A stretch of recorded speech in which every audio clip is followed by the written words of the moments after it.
Hi everyone.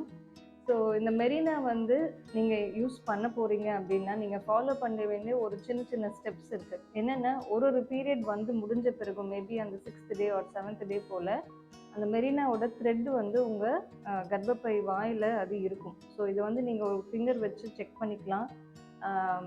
உங்கள் டாக்டர்கிட்ட கேட்டு அதை எப்படி செக் பண்ணோன்னு கரெக்டாக கேட்டுக்கோங்க. It's very important.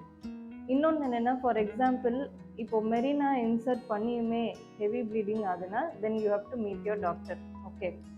அண்ட் ஒரு சில பேர்த்துக்கு வந்து மெரினா இன்சர்ட் பண்ண பிறகு மினிமம் வந்து 3 months ஆகும். 3 to 4 months வந்து அது உங்கள் உடம்புக்கு செட் ஆகுதா இல்லையான்னு தெரியறதுக்கு 3 months ஆகும். ஸோ இந்த 3 months வந்து உங்களுக்கு பழையபடியே ஹெவி ப்ளீடிங் ஆகலாம். பட் அதுக்குன்னு வந்து அது உங்களுக்கு செட் ஆகலைன்றது கிடையாது. So you have to wait at least for 3 to 4 months before deciding whether it is suiting you or not, right?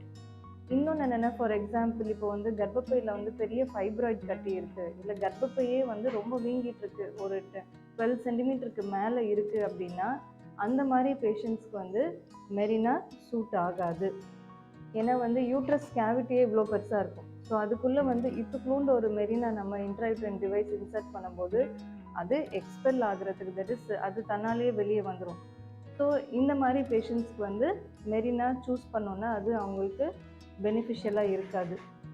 So உங்களுக்கு ஹெவி ப்ளீடிங் ப்ராப்ளம் இருக்குன்னா டிஸ்கஸ் வித் யுவர் டாக்டர். உங்களுக்கு என்ன ஆப்ஷன்ஸ் இருக்குன்னு டிஸ்கஸ் பண்ணுங்கள்.